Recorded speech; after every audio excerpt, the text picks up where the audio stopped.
Students, आज हमारा next topic है रेसिमिक मिक्सचर। रेसिमिक मिक्सचर को हम रेसिमिक मॉडिफिकेशन भी कहते हैं, हम इसे रेसिमेट्स भी बोलते हैं। और रेसिमिक मिक्सचर बनते कैसे हैं? By the which are the equimolar mixture of the two enantiomers. एक प्लस फॉर्म ले लेते हैं और एक माइनस फॉर्म की इक्विमोलर क्वांटिटीज़ में जब हम इनको लेते हैं तो हम उनको रेसिमिक मिक्सचर कहते हैं।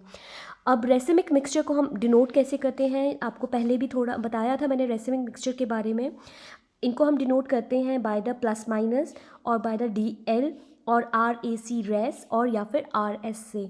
आपको पता ही है क्योंकि ये इक्विमोलर क्वांटिटी में है तो plus indicates the dextrorotatory enantiomers and minus indicates the levorotatory. D for dextro and L for levorotatory enantiomers. equimolar quantity उनकी equal रहेगी, उसको हम racemic mixture कहते हैं। अब ये जो racemic mixture होता है, they are optically inactive. Their net optical activity is zero. अब ये क्यों होता है? क्योंकि अगर हमने इक्विमोलर क्वांटिटीज़ ली है तो जो 50% मिक्सचर है क्लॉकवाइज जो रोटेट करेगा लाइट को, प्लेन पोलराइज लाइट को, तो जो उसका दूसरा इनेंशियोमेरिक फॉर्म है वो लीवो रोटेटरी होगा, वो उसको एंटी क्लॉकवाइज डायरेक्शन में प्लेन पोलराइज लाइट को रोटेट करेगा, जिसकी वजह से net rotation of the plane polarise light will be zero. तो ज़ीरो हो जाएगी उसकी। तो there are said to be optically inactive. जो रेसिमिक मिक्सचर होता है वो ऑप्टिकली इनएक्टिव होता है due to external compensation. Racemic mixture they are optically inactive due to the phenomena called as external compensation. और अब हमने करना है कि कैसे ये रेसिमिक मिक्सचर, मान लो हमने रेसिमिक मिक्सचर बनाना है तो इस प्रोसेस को हम क्या कहते हैं? रेसिमाइजेशन। हम एक इनेंशियोमर से हम किस तरह से रेसिमिक मिक्सचर बनाएंगे? The process of conversion of the pure enantiomer into a racemic mixture is called as racemisation. अब हम देखते हैं, हम कुछ ए कायरल मॉलिक्यूल से हम एक रेसिमिक मिक्सचर बनाते हैं। ए कायरल मॉलिक्यूल से मीन्स जिसमें कायरलिटी नहीं है, जो ऑप्टिकली एक्टिव नहीं है। तो हम इस रेसिमाइजेशन, इसको बोलते हैं racemisation. And racemisation can be done during a reaction. तो पहले हम एक मैकेनिज्म देखते हैं, मैकेनिज्म इन्वॉल्विंग अ रेडिकल इंटरमीडिएट। और फॉर एग्जांपल हम ले लेंगे ब्रोमिनेशन ऑफ द ब्यूटेन। अब आपको पता ही है कि जो एल्केन्स होते हैं उनमें कौन सी हैलोजिनेशन होती है? उनमें होती है फ्री रेडिकल हैलोजिनेशन। आपने ये फर्स्ट ईयर में किया होगा कि halogenation free radical chain reaction होता है। तो हम जस्ट यहाँ पर थोड़ा सा बता रहे हैं कि किस तरह से ये होगा। हमने ब्यूटेन लिया। अब ब्यूटेन एक कायरल मॉलिक्यूल है because it does not contain any chirality centre. अब हमने इस कार्बन एटम को हमने कायरल बनाना है, यहाँ पर हमने एक कायरलिटी सेंटर इंट्रोड्यूस करना है। तो हम इसको हैलोजिनेशन करेंगे, हम इसकी ब्रोमिनेशन करेंगे। We will treat this butane with the bromine free radical. जब हमने इसको ब्यूटेन को ब्रोमीन फ्री रेडिकल के साथ ट्रीट किया तो कार्बन हाइड्रोजन बॉन्ड की होमोलिटिक क्लीवेज हो जाएगी। होमोलिटिक क्लीवेज होने के बाद ये वाला कार्बन एटम क्या बन गया? This becomes planar. ये sp2 हाइब्रिडाइज्ड हो गया and the 3 atoms and groups, hydrogen atom, methyl group, ethyl group, they become coplanar and this free radical comes in the unhybridized p orbital। ये कहाँ आ जाएगा? unhybridized p orbital में ये आ जाएगा। अब ये क्या बना? ये अभी भी एक कायरल रेडिकल है क्योंकि अभी इसमें कायरलिटी सेंटर नहीं इंट्रोड्यूस हुआ है। अब जब हम इसको एक कायरल रेडिकल को, ये जो इंटरमीडिएट है, फ्री रेडिकल इंटरमीडिएट बना है, जब हम इसको ब्रोमीन मॉलिक्यूल के साथ ट्रीट करेंगे तो ये फ्री रेडिकल अगेन इंड्यूस कर देगा homolytic cleavage in the bromine molecule. अब ये ब्रोमीन जो रेडिकल बनेगा यहाँ पर आफ्टर होमोलिटिक क्लीवेज, ये कहीं पर भी बॉन्ड बना सकता है, ये कहीं से भी अटैक कर सकता है। It can attack from the front side also and it can attack from the back side also. इसके पास दोनों ऑप्शंस हैं। जब ये फ्रंट साइड से अटैक करेगा तो हमारे पास बन जाएगा, इस तरह से इसकी अटैचमेंट हो जाएगी, हमारे पास बन जाएगा R2 ब्रोमोब्यूटेन और ब्रोमीन फ्री रेडिकल जो दूसरा है वो निकल गया और बन गया एक S2 ब्रोमोब्यूटेन, क्योंकि उसके पास इक्वल पॉसिबिलिटीज़ है of attacking the radical intermediate, वो अगर फ्रंट साइड से अटैक करता है तो R2 ब्रोमोब्यूटेन बन गया, और अगर उसने बैक साइड से अटैक किया तो S2 ब्रोमोब्यूटेन बन गया। तो प्लस R और S दो कॉन्फ़िगरेशन के इनैंशियोमर्स बन रहे हैं, तो बिकॉज इक्वल क्वांटिटीज़ में बन रहे हैं तो it is a racemic mixture और अ रेसिमेट। अब सेकेंड मैकेनिज्म हम देखेंगे कि किस तरह से रेसिमाइजेशन हो रही है। Mechanism involving a carbocation addition of HBr to 1 butene. अब अगेन हमने एक ऐसा रिएक्टेंट लिया जो कि एक आयरल है, 1 ब्यूटीन हमने लिया। अब हमने इसमें कार्बोकेटाइन इंटरमीडिएट के थ्रू रेसिमाइजेशन करनी है, तो हम इसको किसी एसिड के साथ ट्रीट करेंगे। जब हमने इसको एसिड के साथ ट्रीट किया तो एक कार्बोकेटाइन बन गया।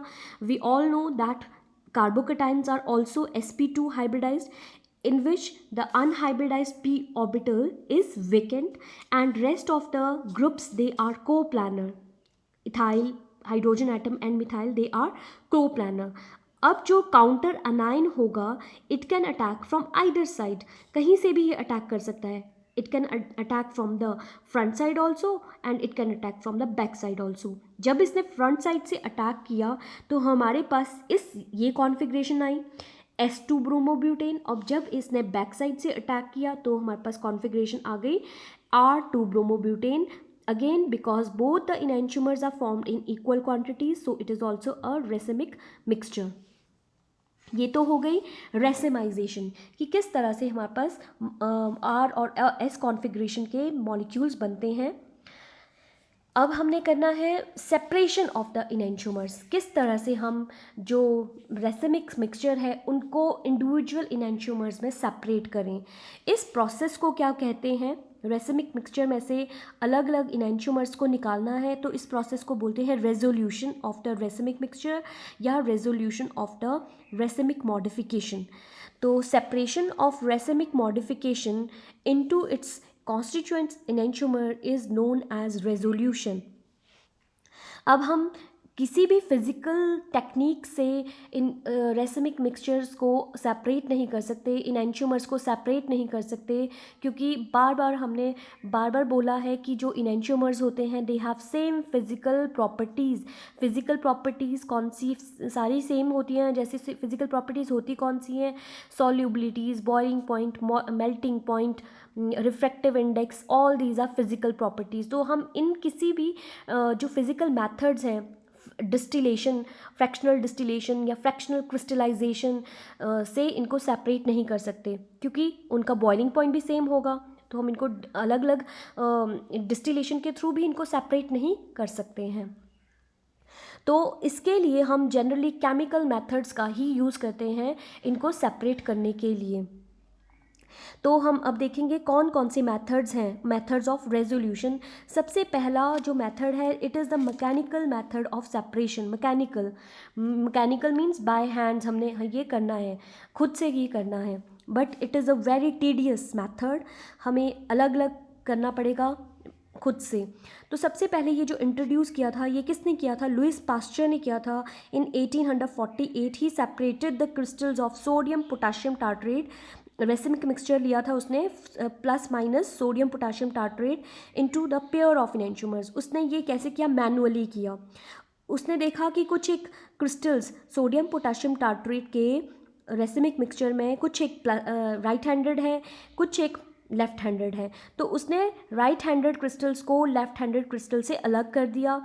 तो उस तरह से उसने दोनों को मैनुअली सेपरेट किया, बट ये जनरली हम प्रेफर नहीं करते क्योंकि ये बहुत ज़्यादा टीडियस मेथड होता है सेपरेशन का।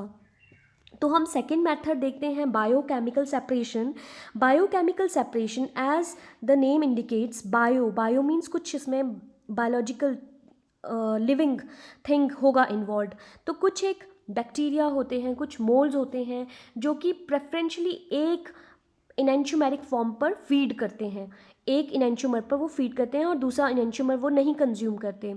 तो यहाँ पर हमने एग्जाम्पल लिया है पेनिसिलियम ग्लॉकम, एक मोल्ड होती है जो कि प्लस अमोनियम टार्ट्रेट को कंज्यूम करती है अगर हम रेसिमिक मिक्सचर ले लें प्लस माइनस अमोनियम टार्ट्रेट का, तो ये जो प्लानिसीलियम ग्लोकम है ये प्लस अमोनियम टार्ट्रेट को कंज्यूम कर लेगी and leaving behind the minus ammonium tartrate. But इसका एक डिसएडवांटेज ये है, मेन डिसएडवांटेज जो ये एक आपको दिख ही रहा है कि इसमें एक इनेंशियोमेरिक फॉर्म कंज्यूम हो जाएगी, वो ख़त्म हो जाएगी, leaving behind only one enantiomeric form. तो ये इसका एक मेन डिसएडवांटेज है।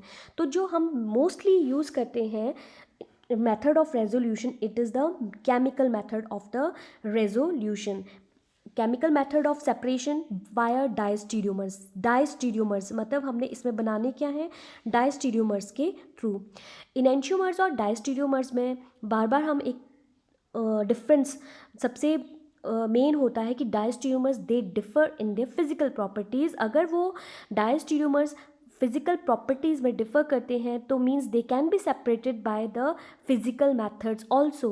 तो अगर हम इनेंशियोमर्स को डायस्टीरियोमर्स में कन्वर्ट कर दें तो उन डायस्टीरियोमर्स को हम फिजिकल मेथड्स के थ्रू सेपरेट कर सकते हैं।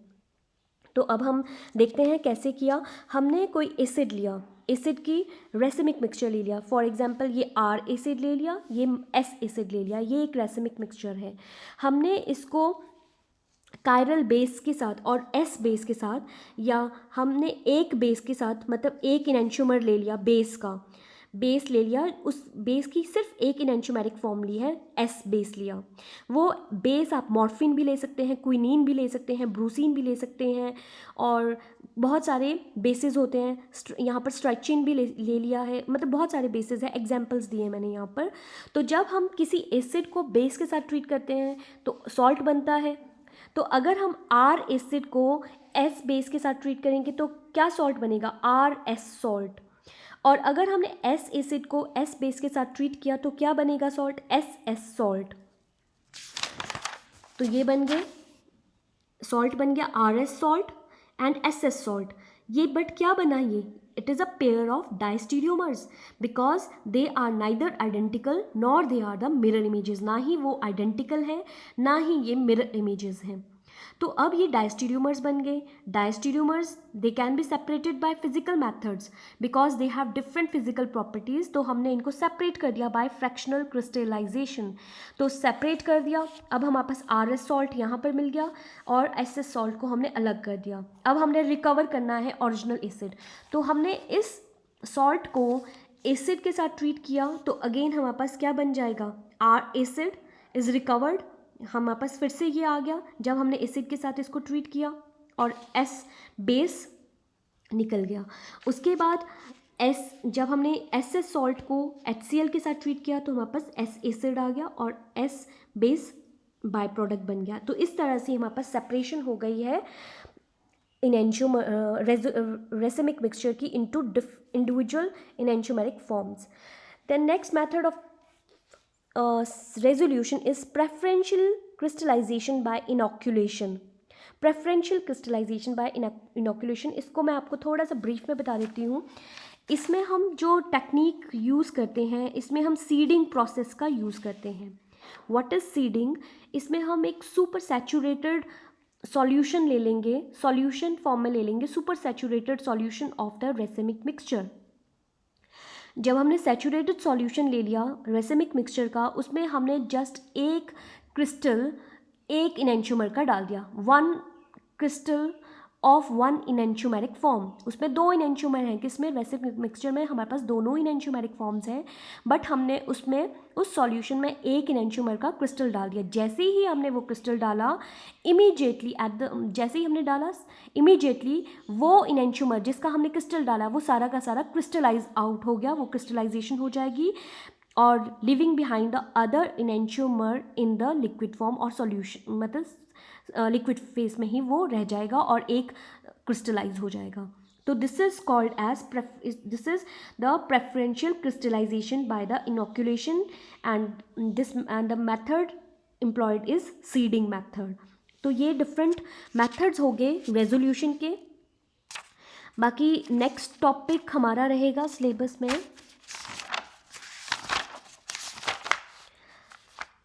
नेक्स्ट टॉपिक हम करेंगे अब measurement of optical activity and optical purity, उसका वीडियो मैं आपको नेक्स्ट वीडियो बनाऊंगी उसका। Okay, thank you.